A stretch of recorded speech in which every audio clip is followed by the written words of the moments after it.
안녕하세요. 세상의 모든 얼굴 3사 호성형외과의 한균환 원장입니다. 예전에 뉴스상에서 보형물이 파열돼서 모유로 나왔다고 하는 그 뉴스가 한번 굉장히 큰 이슈가 됐던 적이 있는데요. 결론부터 말하자면 특히나 요새 나온 보형물은 임신, 출산, 모유 수유에 전혀 영향을 미치지 않습니다. 그래서 수술 이후에도 안전하게 임신, 출산, 모유 수유를 하시는 것이 특별하게 걱정할 만한 사항은 아닙니다. 가슴을 성형하지 않았더라도 그 보형물 위쪽에 있는 내 유방 조직 자체에 대한 건강검진은 꼭 필요합니다. 특히 우리나라 여성들의 경우에는 치밀 유방이 많기 때문에, 그리고 유방암의 발생이 젊은 유방암이 많거든요. 그래서 우리나라는 특히 젊은 여성들의 유방검진이 굉장히 중요하고, 특히 보형물 위에 있는 가슴과 보형물의 상태를 동시에 초음파를 통해서 검진 받으시는 걸 추천합니다.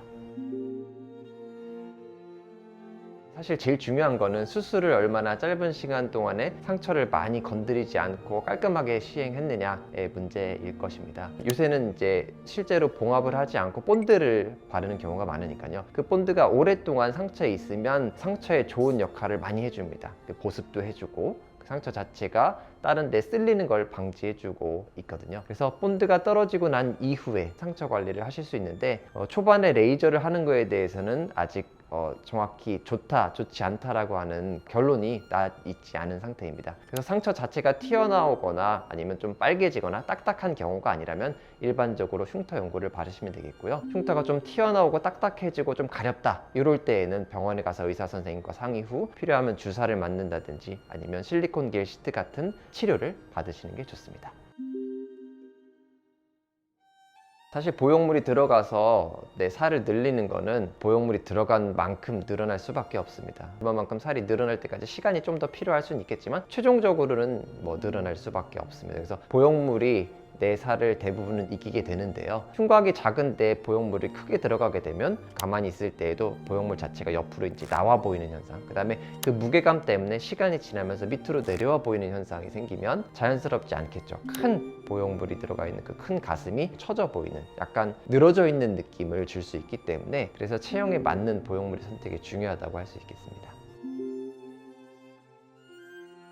가슴의 촉감은 보형물 자체의 촉감에 딱 비례하지는 않습니다. 다만 마른 환자에서는 보형물 촉감이 굉장히 중요할 수밖에 없고요. 왜냐하면 가슴을 만졌을 때 그 안쪽에 있는 보형물의 느낌이 그대로 피부를 통해서 전달되기 때문에요. 충진율이 높지 않은 경우에는 구겨진 느낌이 바깥으로 전달될 수 있기 때문에 마른 환자의 경우에는 충진율이 높은 보형물을 사용하시는 게 매우 중요합니다. 리플링 현상이라고 하는 것은 보형물이 밖에서 마른 환자의 경우에는 만져질 수 있겠죠. 근데 그 만져지는 그 보형물의 느낌 자체가 매끈한 형태가 아니고 뭔가 이렇게 굴곡이 느껴지는, 구불구불하고 좀 구겨져 있는 듯한 느낌이 만져질 때 그것을 리플링이라고 합니다. 마른 환자분의 경우에는 보형물이 충전율이 높은 보형물이라도 공간적으로 안쪽에 보형물이 들어갈 만큼 충분한 공간 방리가 이루어지지 않으면 구겨져 있을 수밖에 없겠죠. 그럴 때는 리플링이 생길 수도 있습니다. 마른 경우에 보형물 선택을 잘하고 나서도 사실은 만져지는 경우들이 꽤나 많습니다. 그럴 경우에는 결국 보형물 자체 말고 그 바깥쪽에서 만져지는데 중간에 내가 가슴을 만질 때 보형물과 내 손 사이에 있는 살, 결국은 그 부분을 좀 보완해 주는 게 필요합니다. 그래서 그럴 경우에는 사실 마르신 경우에는 다른 데서 지방을 뽑기도 어려운 경우들이 많지만, 어쨌든 그 사이에 해당하는 살을 조금 더 도톰하게 만들어 줄 수 있는 지방이식, 우리가 흔히 하이브리드라고 하죠. 그래서 하이브리드라는 수술법을 활용하는 방법이 있겠습니다.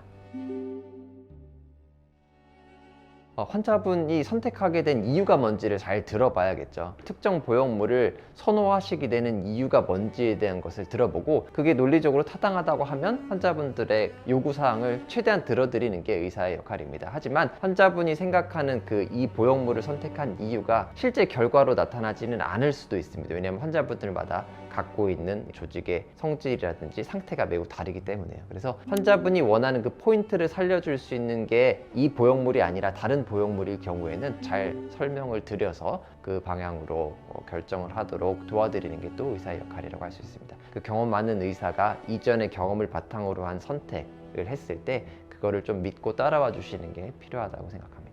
오늘은 그 가슴 성형과 관련된 여러 가지 질문들에 대해서 답변을 해드렸는데요. 제가 말씀드린 답변이 100%다 맞는 것은 아닙니다. 왜냐하면 의사들마다 수술하는 방식들이 다 다를 수 있기 때문입니다. 하지만 중요한 건 내가 선택한 의사 선생님이 어떤 이유로 해서 그런 선택을 하고 수술을 선택하시게 됐는지에 대해서 환자분과 충분한 상의와 설명이 이루어져야 된다는 겁니다. 좋은 의사 선생님 만나서 좋은 수술 받으시길 바랍니다. 감사합니다.